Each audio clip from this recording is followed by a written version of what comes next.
जय श्री हरि।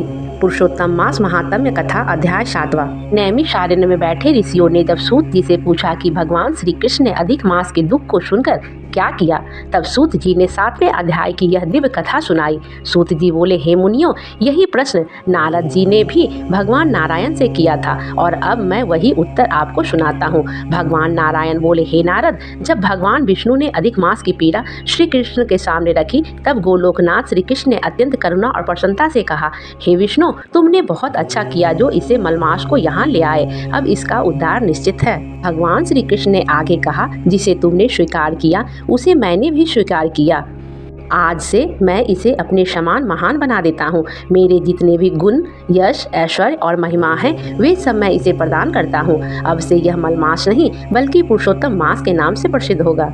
उन्होंने घोषणा की, आज से मैं स्वयं इसका स्वामी हूँ। यह सभी महीनों में श्रेष्ठ और पूजनीय होगा। जो भी श्रद्धा से इस मास में व्रत, जप, दान और पूजा करेगा, उसके सभी दुख, पाप और दरिद्रता नष्ट हो जाएंगे।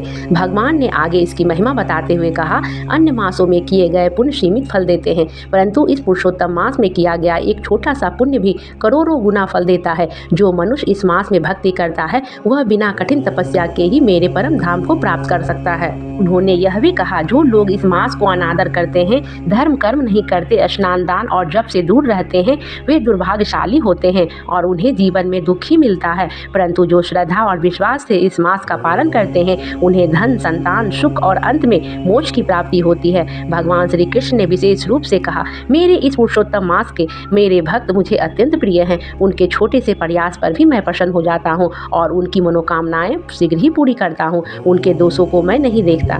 भगवान श्री कृष्ण ने विशेष रूप से कहा, मेरे इस पुरुषोत्तम मास में मेरे भक्त अत्यंत प्रिय हैं। उनके छोटे से प्रयास पर भी मैं प्रसन्न हो जाता हूँ और उनकी मनोकामनाएं शीघ्र पूरी करता हूँ। उनके दोषों को भी मैं नहीं देखता। उन्होंने आगे निर्देश दिया, जब भी यह पुरुषोत्तम मास आए, तब सभी को अपनी शक्ति के अनुसार स्नान, पूजा, जप और दान अवश्य करना चाहिए। यही सबसे श्रेष्ठ साधन है और यही जीवन को सफल पाने का सरल मार्ग है। अंत में भगवान श्री कृष्ण ने विष्णु से कहा, अब आप इस पुरुषोत्तम मास को साथ लेकर वैकुंठ लौट जाएं और इसे जगत में स्थापित करें, ताकि सभी लोग इसका पालन करें और इसका लाभ प्राप्त करें। भगवान श्री कृष्ण के ये वचन सुनकर भगवान विष्णु अत्यंत प्रसन्न हुए। उन्होंने श्री कृष्ण को प्रणाम किया और अधिक मास, जो अब पुरुषोत्तम मास बन चुका था, को साथ लेकर गरुड़ पर सवार होकर वैकुंठ लौट आए। प्रेम से बोलिए, जय श्री हरि, जय श्री कृष्ण।